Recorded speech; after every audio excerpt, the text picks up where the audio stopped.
সবাই আমাকে নিষেধ করে যে সন্ত্রাসীর নাম উচ্চারণ করবেন না, বলে যে এটা করলে আমার নাকি ক্ষতি হবে। তো আমি আপনাদের সামনে বলতে চাই যে আমি এক আল্লাহ ছাড়া কাউকে ভয় পাই না। এখন বারবার বলতেছে যে আমি নাকি মির্জা আব্বাসের বিরুদ্ধে বলি, ওনার বিরুদ্ধে। উনি চাঁদাবাজি করে, সন্ত্রাসী করে, দুর্নীতি করে, মাছ বাজার দখল করে, কাঁচা বাজার দখল করে, যেখানে যায় ওইখানে উনি সমস্যা করে। তো আমি ওনার নাম বলবো না, কার নাম বলবো?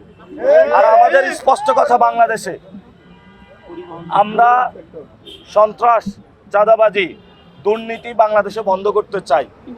যদি কেউ এটা নব্য পাহারাদার সাজতে চায়, এটা মির্জা আব্বাস হোক, তারেক রহমান হোক, কমিশনার কাইয়ুম হোক, আর ইশরাক হোক, যে হোক না কেন, আমরা কাউকে ভয় পাই না।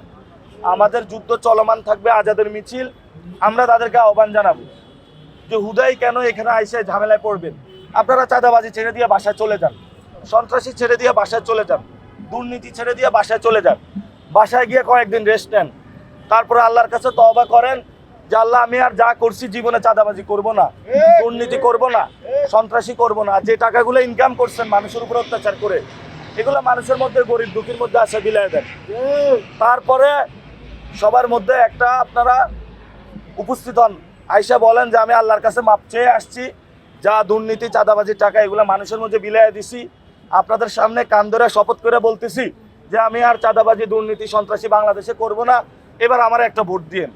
এটা ছাড়া বাংলাদেশের মানুষের কাছে তারা কিভাবে ভোট চায়, এটা আমাদের প্রশ্ন রেখে গেলাম আমরা।